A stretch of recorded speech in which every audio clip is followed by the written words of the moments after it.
தனுகுரு சொந்தங்களுக்கு வணக்கங்க.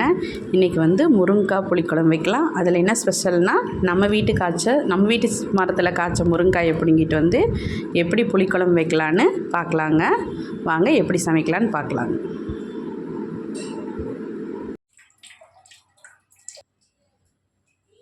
தனுகுரு சொந்தங்கள் எல்லாத்துக்கும் வணக்கங்க.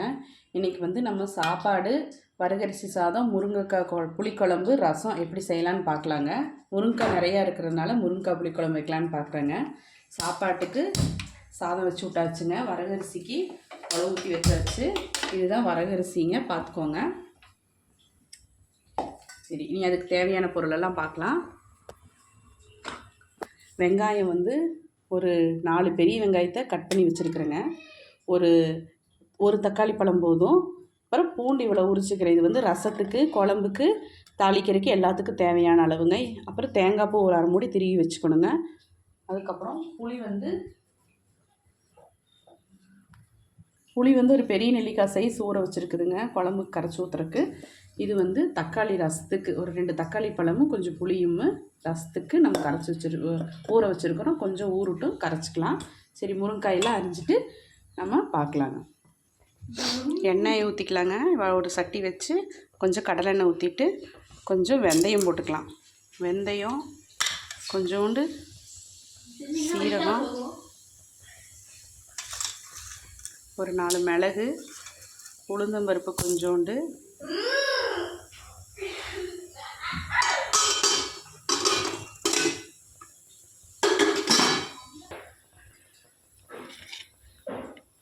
வெங்காயம், தக்காளி, பூண்டு எல்லாத்தையும் போட்டுக்கலாங்க. போட்டுட்டு பெரிய வெங்காயம் 4, நம்ம குழம்பு எவ்வளோ தேவையோ அவ்வளோவுக்கு வெங்காயம் அரிஞ்சுக்கணும்.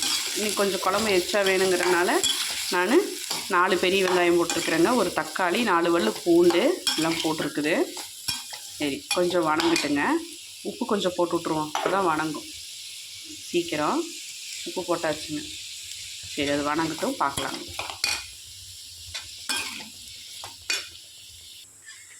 பாருங்க, தேங்காய் பூ ஒரு கை தேங்காய் பூ, ஒரு 3 ஸ்பூன் மல்லித்தூள், 1 ஸ்பூன் வரமிளகாத்தூள் போட்டு நல்லா வணங்கிடுச்சுங்க. இதை அடுப்பு ஆஃப் பண்ணி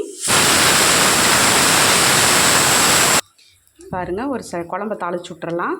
ஒரு கடாய் அடுப்பில் வச்சு நம்ம எண்ணெய் ஊற்றி வெந்தயம் கொஞ்சம், வரமிளகா 1ங்க, பெருங்காயத்தூள் கொஞ்சம் போட்டு பொரிஞ்ச உடனே நம்ம பூண்டு போட்டுடலாங்க. பூண்டை போட்டு நல்லா ஒரு வணக்கி விட்டுட்டுங்க. பூண்டோட பச்சை வாசம் போய் பூண்டுக்கு மணம் வர்ற வரைக்கும் நல்லா ஒரு வணக்கணுங்க. நல்லா வணங்கட்டும். பூண்டோட வாசம் வந்துருச்சுங்க. இப்போ நம்ம முருங்கைக்காய் போட்டுடலாம். முருங்கைக்காய் போட்டு பார்க்கலாங்க. முருங்கைக்காயை நல்லா வணக்கணுங்க. இந்த மாதிரி எண்ணெயில் நல்லா போட்டு வணக்கி விட்டுறணுங்க. நல்லா வணங்கணும். நல்லா ஒரு வணக்கிட்டு கொஞ்சம் புளித்தண்ணி ஊற்றணும்.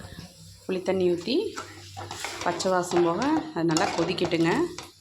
நம்ம அதுக்குள்ளே போய் இதோட குழம்புக்கு வணக்கி வச்சுருந்தோம் இல்லைங்க, அதை போய் அரைச்சிட்டு வந்துடலாங்க. ரசத்துக்கு தேவையானது பார்க்கலாங்க. ஒரு 5-6 பல் பூண்டு, 2 சின்ன வெங்காயம், ஒரு கருகாப்பிள்ளுங்க, கொஞ்சோண்டு மல்லி, வர கொத்தமல்லி, சீரகம் ஒரு 1/2 ஸ்பூனுங்க, மிளகு 1 ஸ்பூனு. இதையெல்லாம் போட்டு 1-2 நல்லா நுணுக்கிட்டு வந்துடலாங்க. நுணுக்கிட்டு வந்துட்டு ரசம் தாளிக்கையில் பார்க்கலாம். பாருங்கள், நம்ம ஆறிச்சு வணக்கி வச்சது. இதை மிக்ஸி ஜாருக்கு மாற்றி ஒரு சுற்றிட்டு பார்க்கலாங்க. பாருங்கள், அரைச்சி குழம்புல ஊற்றியாச்சு. நான் கொஞ்சம் பெருங்காயத்தூள் போட்டு அரைக்கிறதுக்கு மறந்துட்டேன். பெருங்காயத்தூளும் நீங்கள் அரைக்கையில் போட்டு அரைச்சிக்கணும். அரைச்சி ஊற்றியாச்சு. குழம்பு இனி கொதிக்கிட்டுங்க. சாப்பாடு, வரகரிசி சாதம் வடியை போட்டாச்சுங்க. நீ அடுத்தது ரசத்துக்கு கரைச்சி வச்சுருக்குறோம். நீ அடுத்தது ரசத்தை தாளிச்சு விட்றலாங்க. இது நல்லா கொதிக்கட்டும்.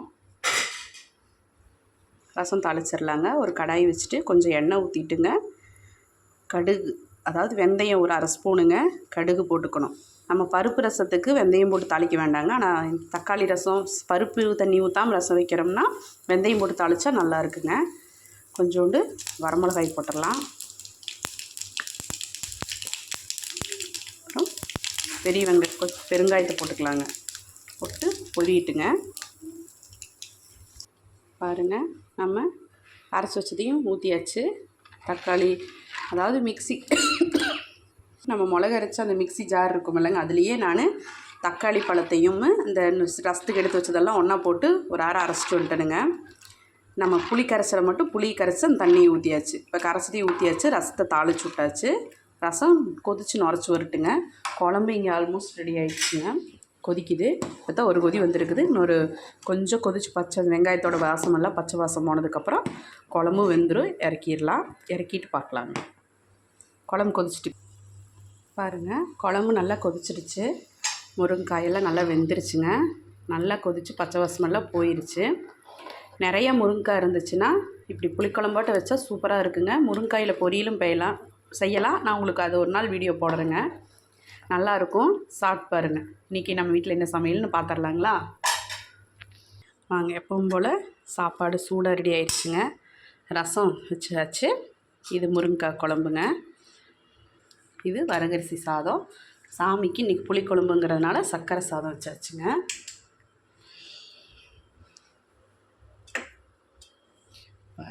சாமிக்கும் சர்க்கரை சாதம் வச்சாச்சுங்க. எல்லோரும் தனுகுரு விலாக்ஸ் இது ரொம்ப சப்போர்ட் பண்ணுங்கள். இது வரைக்கும் என்னோடய சேனலை ரொம்ப பொறுமையாக பார்த்ததுக்கு ரொம்ப நன்றிங்க. எல்லோரும் சப்ஸ்கிரைப் பண்ணுங்கள், உங்களோட ஆதரவு கொடுங்க. Thanks for வாட்சிங்க. நாளைக்கு வேற ஒரு வீடியோவில் பார்க்கலாங்க, வேற ஒரு சமையல்லையே பார்க்கலாங்க.